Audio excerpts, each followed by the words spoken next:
حضرات محترم، مجھے آج جس موضوع پر لب کشائی کرنے کا موقع ملا ہے وہ اعلیٰ حضرت کا خاندانی پس منظر اور اس وقت کیا حالات تھے جن حالات میں اعلیٰ حضرت اس دنیا میں تشریف لائے، اور کچھ علمی جواہرات آج میں نے یہی بیان کرنا ہے آپ کے سامنے۔ دعا ہے کہ اللہ تبارک و تعالی مجھے حق سچ بیان کرنے کی توفیق عطا فرمائے۔ حضرات محترم، شیخ الاسلام والمسلمین اعلیٰ حضرت عظیم البرکت امام اہل سنت مجدد دین و ملت مولانا امام الشاہ احمد رضا خان فاضل بریلوی رحمۃ اللہ علیہ، آپ کی ذات و صفات کو سمجھنے سے پہلے آپ کے عہد کے مزاج کو سمجھنا اور تاریخی عوامل کا جائزہ لینا اشد اہم ہے۔ برِ صغیر پر مسلمانوں نے 1000 سال حکومت کی، 1000 سال اسلام کا آفتاب چمکتا رہا، اس کے بعد ایسا ایسا غروب ہونے لگا۔ سلطان بابر اور اورنگزیب کی اولاد اب شمشیر و سنان کی راہ چھوڑ کر طاؤس اور رباب پر فریفتہ ہونے لگی۔ جہاں جوانوں کا خون گرمانے کے لیے قرآن و حدیث سنایا جاتا تھا، اب وہاں رقاصاؤں کی عصمت فروش پہلوں کی جناب والا عزت و حمیت اور سب کچھ، وہ جوان جن کے دل حضور کے نام پر دھڑکتے تھے، اب ان کی یہ غیرت ایمانی اب ان پہلوں کی چھنکار ہونے لگی۔ اس وقت جب میں اپنی اولادوں کو حضرت طارق بن زیاد اور حضرت خالد کے قصے سنایا کرتی تھیں، لیکن اب جو ہے اب رونق محفل اور وجہ تسکین دل، اب یہ عشق کی کہانیاں اور مستیوں کی کہانیاں چلنے لگیں، اور اس حالت میں انگریز آئے اور انہوں نے ایک ایک کر کے مسلمانوں سے ریاستیں لینا شروع کر دیں اور مسلمانوں سے صوبے لینا شروع کر دیے، اور پھر کچھ علماء کرام کھڑے ہوئے اور اعلان جہاد کیا، ان کے سامنے ڈٹ کر کھڑے ہو گئے، تو پھر انہوں نے کئی علماء کو ایک ہی دن میں شہید کر دیا، درختوں سے لٹکا دیا۔ لیکن پھر انہیں ایک خیال آیا کہ اب ایسا کرتے ہیں کہ مسلمان جو ہیں وہ زیادہ تنگ کر رہے ہیں، اب ایک ایسی چیز ہونی چاہیے کہ یہ ہمارے غلام بن جائیں، کوئی ایسا کام کریں کہ یہ ہماری غلامی اختیار کر لیں۔ تو کسی نے کہا ان سے کہ یہ فاقہ کش موت سے ڈرتا نہیں کبھی، روح محمد کو اس کے بدن سے نکال دو، فکر عرب کو دیکھیں فرنگی تخیلات، اسلام کو حجاز و یمن سے نکال دو، کہا ان کے دلوں سے حضور علیہ الصلوۃ والسلام کی محبت نکال دو تو یہ تمہاری غلامی اختیار کر لیں گے۔ حضرات محترم، اب انگریز سیاسی ادوار کے ساتھ ساتھ ذہنی اور ایمانی فکر کو بھی ان کے ساتھ بھی سازشیں کرنے لگا، اور اس طرح سازشیں کی کہ اس طرح اسلام کی 13 صدیوں میں کبھی سازش نہیں کی گئی، کہ اس نے اس طرح لوگوں کو کھڑا کیا کہ کچھ لوگوں نے تو معاذ اللہ نبوت کا جھوٹا دعویٰ کر دیا، اور کچھ نے حضور علیہ الصلوۃ والسلام کی شان اقدس میں گستاخیاں شروع کر دی، اور کچھ نے تو معاذ اللہ دین اسلام کے بہت سی نشانیوں کو مٹانا چاہا، اور کچھ لوگوں نے جہاد کو حرام قرار دے دیا۔ اب ان حالات میں، ان قیامت خیز حالات میں، بریلی شریف کی سرزمین کے ایک معزز خاندان میں ایک روح انجمد تشریف فرما ہوئی، جس کے مقدر میں ان تمام داخلی اور مذہبی فتنوں کا نیست و نابود کرنا لکھا تھا، اور پیکر و حسن و جمال، منبع و فضل و کمال اور مرکز عشق و محمیت حضور علیہ الصلوۃ والسلام سے ملت کو آشنا کرنا تھا۔ جس نے ہر دل میں لگائی عشق احمد کی لگن، اس امام احمد رضا خان قادری پہ لاکھوں سلام۔ آپ کی ولادت 10 شوال المکرم 1272 ہجری 14 جون 1855 عیسوی بروز ہفتہ کے دن ہندوستان کے مشہور شہر بریلی شریف میں ہوئی۔ آپ اپنا سن ولادت اس آیت کریمہ سے استخراج کرتے ہیں، فرماتے ہیں کہ اولئک کتب فی قلوبہم الایمان وایدہم بروح منہ، فرمایا یہی ہیں وہ لوگ جن کے دلوں میں اللہ تعالیٰ نے ایمان کو نقش کر دیا اور اپنی طرف کی روح سے ان کی مدد فرمائی۔ اور آپ کے والد ماجد نے آپ کا نام محمد رکھا، اور آپ کے دادا مولانا رضا علی خان نے آپ کا نام احمد رضا رکھا، اور تاریخی نام آپ کا المختار ہے۔ اور آپ نے اپنے نام سے پہلے عبد مصطفیٰ کا اضافہ کیا، جیسا کہ شرح ہدایت کی بخشش میں ہے، خوف نہ رکھ رضا ذرا، تو ہے عبد مصطفیٰ، تیرے لیے امان ہے، تیرے لیے امان ہے۔ اور عوام اہل سنت نے اعلیٰ حضرت کو جو القابات دیے ان میں سے یہی امام اہل سنت ہے اور اعلیٰ حضرت ہے۔ اور آپ کا شجرہ نسب یوں بنتا ہے کہ احمد رضا خان بن نقی علی خان بن رضا علی خان بن کاظم علی خان بن محمد اعظم خان بن سعادت یار خان بن محمد سعید اللہ خان۔ آپ نسباً پٹھان تھے اور مسلکاً حنفی، اور سلسلہ طریقت کے لحاظ سے آپ قادری تھے۔ اور آپ کے آباء و اجداد کندھار کے معزز قبیلہ بڑہیج کے پٹھان تھے۔ وہ شاہان مغلیہ کے دور میں لاہور کی طرف آ گئے، اور یہاں ان کو معزز عہدوں پر فیض یاب کیا گیا، اور لاہور کا جو شیش محل تھا یہ بھی انہی کی ہی ملکیت میں تھا۔ اور اس کے بعد آپ دہلی تشریف لے گئے، دہلی ہجرت کر گئے آپ کے آباء و اجداد۔ روایات کے مطابق جو آپ کے جد امجد ہیں پہلے سعید اللہ خان، ان کو شش ہزاری عہدہ پر فیض یاب کیا گیا تھا شاہی مغلوں کی طرف سے، اور ان کو شجاعت جنگ کا لقب بھی عطا ہوا تھا۔ اور ان کے صاحبزادے جو ہیں سعادت یار خان، وہ حکومت مغلیہ کی طرف سے ایک جنگ کی مہم پر گئے تھے، اور وہاں سے واپسی پر ان مغلوں نے آپ کو حکم دیا کہ بریلی کو صوبہ بناؤ۔ پھر آپ بیمار ہو گئے اور بستر مرگ پر تشریف لے گئے، اور ان کے بعد ان کے صاحبزادے محمد اعظم خان یہ بریلی شریف میں کچھ عرصہ وزارت کے عہدے پر فیض رہے۔ پھر کچھ عرصہ یہ امور سنبھالنے کے بعد آپ نے ان امور سے جو ہے استعفیٰ دے دیا، اور اس کے بعد عبادت و ریاضت میں مشغول ہو گئے۔ اور ان کے بعد آپ کے دادا جناب مولانا علی رضا خان، انہی کے ہی دور میں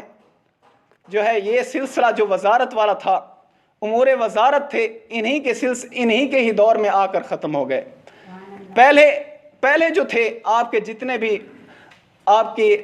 داداؤں اور جد امجد میں سے ہیں، وہ سب پہلے وزارت سنبھالتے تھے اور اس کے بعد عبادت ریاضت کرتے تھے۔ لیکن جب باری آئی آپ کے جد امجد مولانا علی رضا خان کی، تو انہوں نے آ کر یہ سب کو چھوڑ کر علم دین حاصل کیا۔ اور علم دین آپ 1224 ہجری میں پیدا ہوئے، اور 22 سال کی عمر میں ہی آپ نے سند فراغت حاصل کر لیا۔ اور آپ کو جمیع علوم خصوصاً علم فکر اور تصوف میں ید طولہ حاصل تھا، اور آپ کی تقریر اس طرح تھی کہ سامعین کے دل لرز جاتے۔ اور اس کے علاوہ بھی آپ کے اوصاف بے شمار ہیں۔ اور اس کے بعد آپ کے والد گرامی جناب حضرت مولانا نقی علی خان، یہ رجب المرجب 1246 ہجری میں پیدا ہوئے۔ ابتدائی تعلیم انہوں نے اپنے والد ماجد مولانا علی رضا خان سے حاصل کی، اور بہت ہی تھوڑی عمر میں آپ نے بھی سند فراغت حاصل کر لیا۔ اور اس کے بعد زیارت کے لیے مدینہ شریف گئے۔ حرمین شریف کے لیے جب حاضر ہوئے، وہاں پر زیارت کے لیے زیارت کر کے تو ملے حضرت سیدنا امام احمد زینی سے اور دیگر علماء سے، اور ان سے بھی کچھ تعلیم حاصل کی، اور اس کے بعد مقرر سند ان سے حاصل کی۔ اور پھر واپس آ گئے اور یہاں پر فتاوی نویسی کا بھی کام کرتے رہے، اور اس کے بعد آپ نے 30 کتابیں علم کی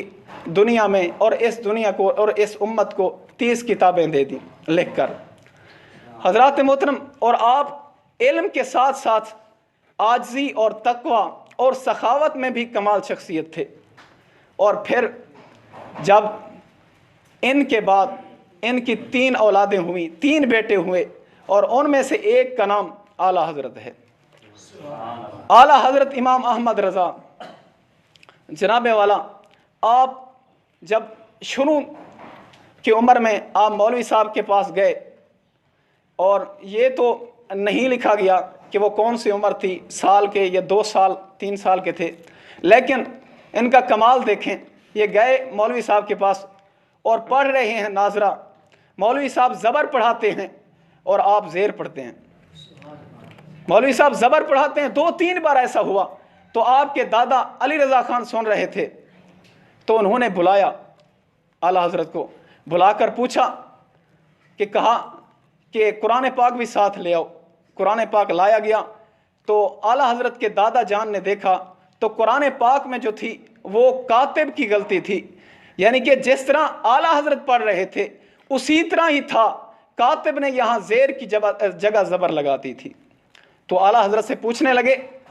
کہ اس کی کیا وجہ ہے؟ استاد بھی تمہیں پڑھا رہا ہے اور جو تمہارے سامنے قرآن پاک ہے اس پر بھی زبر لگی ہوئی ہے، تو پھر کیوں تم زیر پڑھتے تھے؟ اعلیٰ حضرت فرمانے لگے، فرماتے ہیں دادا جان میں کوشش کرتا تھا لیکن زبان پر چڑھتا ہی نہیں تھا، زبان پر زبر آتی ہی نہیں تھی، زیر ہی آ جاتی تھی۔ حضرات محترم، یہ بچپن ہی میں عالم تھا۔ اور آگے آپ کے استاد محترم کو ایک لڑکا آیا اور اس نے سلام کیا، کہا السلام علیکم ورحمۃ اللہ وبرکاتہ۔ استاد صاحب نے کہا جیتے رہو۔ تو اعلیٰ حضرت پھر کھڑے ہو گئے،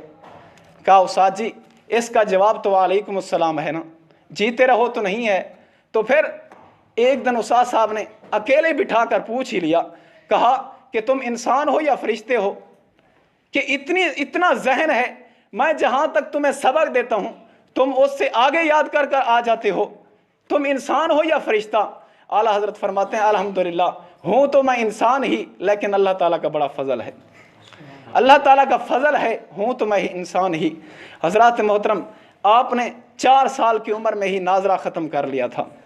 اور اس کے بعد 6 سال کی عمر میں میلاد مصطفیٰ کے موضوع پر ایسی تقریر کی کہ علماء کرام، بڑے بڑے علماء کرام حیران رہ گئے اس سے۔ اور آپ نے 8 سال کی عمر میں ہدایت النحو کی شرح عربی میں لکھ دی، نحو کی کتاب جو ہدایت النحو ہے اس کی شرح عربی میں آپ نے لکھ دی، وہ بھی 8 سال کی عمر میں۔ اور آپ نے 13 سال کی عمر میں سند فراغت حاصل کر لیا تمام علوم سے، اور 13 سال کی عمر میں ہی آپ نے ایک فتویٰ دیا رداد کے موضوع پر، ایسا فتویٰ دیا کہ جب علماء کرام نے پڑھا، اس تحقیق کو دیکھا تو وہ حیران رہ گئے کہ اتنا 13 سال کا بچہ اتنی تحقیق کیسے کر سکتا ہے۔ اور آپ کے باپ نے مولانا نقی علی خان نے اسی وقت فرما دیا تھا کہ اے میرے بیٹے آج کے بعد تم نے مجھے اپنا فتویٰ نہیں دکھانا، آج کے بعد جب بھی تم فتویٰ لکھو ایسے ہی دے دیا کرو، تصدیق کے لیے میرے پاس نہ بھیجا کرو۔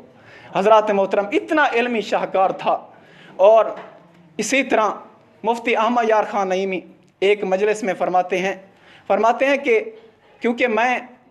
شروع کی تعلیم جو ہے وہ علماء دیوبند سے لیتا رہا، تو مجھے یہی خدشہ تھا کہ تحقیق کی دنیا میں علماء دیوبند سے بڑا کوئی نہیں۔ کہتے ہیں کہ میرے دل میں میں انہی کے ساتھ ہی متاثر تھا، انہی سے ہی، اور میرے دل میں بار بار یہی خدشہ ہوتا تھا کہ ان سے بڑا کوئی تحقیق کی دنیا میں بڑا عالم نہیں ہے۔ تو جب کہتے ہیں کہ میں نے اعلیٰ حضرت کا ایک رسالہ پڑھا، عطائل قدیر فی حکم تصویر، فرماتے ہیں جب میں نے یہ رسالہ پڑھا تو یہ تحقیق، اس تحقیق نے مجھے ایسا متاثر کیا، وہ جو تھا ان کے بارے میں میری محبت وہ بھی نکال کر باہر پھینک دی۔ اور اس کے بعد فرماتے ہیں اس کے بعد میرا جو ایک مسائل تھے وہ تو حل ہوئے ہی آپ کی کتابوں سے، لیکن میرا جو عقیدہ غلط ہو رہا تھا وہ بھی اس سے حل ہو گیا۔ اور آپ کی ہی کتابوں کا پھر میں مطالعہ کرتا رہا۔ حضرات محترم، اسی طرح ایک مولوی عبدالحی لکھنوئی، ان سے ایک سوال کیا گیا کہ بھائی اگر کمرے میں جانور ہو تو کیا کوئی شوہر اپنی بیوی سے جماع کر سکتا ہے؟ تو انہوں نے لکھا کہ اگر کمرے میں جانور ہو تو شوہر اپنی بیوی سے جماع نہیں کر سکتا۔ تو جب یہ فتویٰ پہنچا اعلیٰ حضرت کے پاس تو اعلیٰ حضرت نے فرمایا مولوی صاحب پھر اس طرح کیا کریں، جب آپ کو ضرورت پیش آئے تو آپ ایسا کیا کریں، ایک چھڑی اٹھا لیا کریں اور جو بھی مکھیاں اس کمرے میں ہوں ان کو بھی باہر کر دیا کریں، اور اپنی چارپائی بھی اٹھا لیا کریں اور اسے بھی باہر آ کر اچھی طرح، کیونکہ اس میں کھٹمل ہوتے ہیں، اچھی طرح جو ہے اسے صاف کر لیا کریں تاکہ کوئی بھی اندر کوئی کیڑی مکوڑا اور کوئی بھی مکھی اور کوئی بھی کھٹمل اندر نہ بچے۔ پھر اس کے جواب میں یوں فرماتے ہیں علماء کرام نے لکھا ہے